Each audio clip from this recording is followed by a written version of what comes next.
Camerounais, André Onana et Francis Ondoa qui sont pressentis pour Fabrice. Fabrice Odoa, pardon, qui Ouais. sont pressentis pour le FC Barcelone. Et il faut dire que les deux gardiens ont été formés à la Masia. La Masia, c'est le centre de formation de FC Barcelone. Parce qu'ils étaient dans la Fundesport de Samuel Eto'o-Fils. À l'époque, c'est Siwe Diallo qui était leur entraîneur.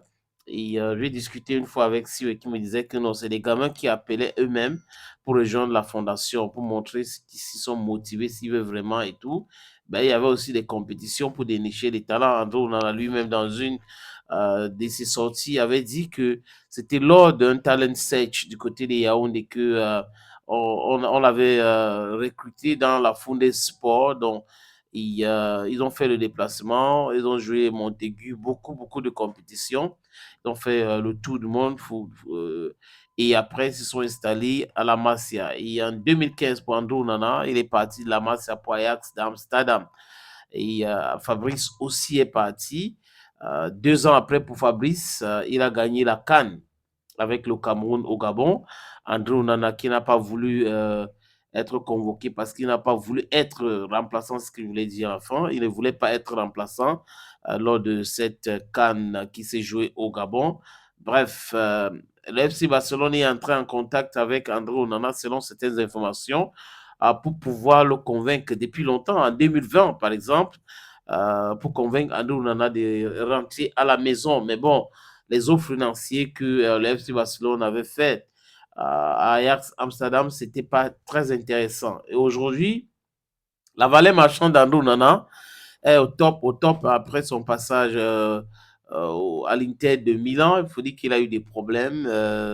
Il aurait consommé certains médicaments. On a trouvé que c'était la drogue et autres. Mais après Inter de Milan, Manchester United, il fait partie des meilleurs au monde aujourd'hui.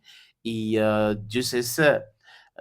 S'il arrive là-bas, ça sera du bon. Maintenant, on nous parle aussi de Fabrice Ondoa. Fabrice Ondoa qui a eu, comme je disais tout à l'heure, la même histoire, même trajectoire que André Onana. Il joue en Lettonie aujourd'hui. Il est gardien. Il a les clean sheets aussi de ce côté-là. Alors, le club catalan aussi s'intéresse à lui. Donc, si les deux reviennent à la maison, ça serait une bonne chose. Pourquoi pas? Parce que le gardien de but allemand, Marc-André Ter Stegen, a des performances pas vraiment.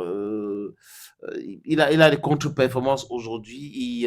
Les supporters demandent qu'on puisse le remplacer rapidement.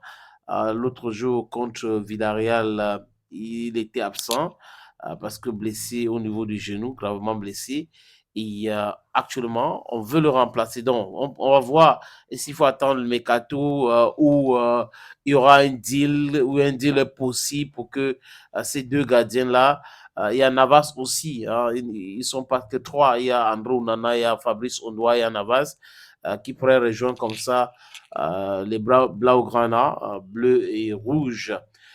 Si les négociations se déroulent comme il se doit. Et il y a une autre information concernant André Onana, juste ajouter, c'est que Manchester United serait en train de vouloir euh, bétonner le contrat, essayer de bétonner le contrat d'André Onana pour que ça ne soit pas trop facile pour André de quitter Manchester United pour une autre destination. Bon, on attend voir. De toutes les façons, ça sera une très bonne nouvelle pour voir deux gardiens camerounais évoluer dans un même club, leur club de cœur, leur club formateur, le FC Barcelone.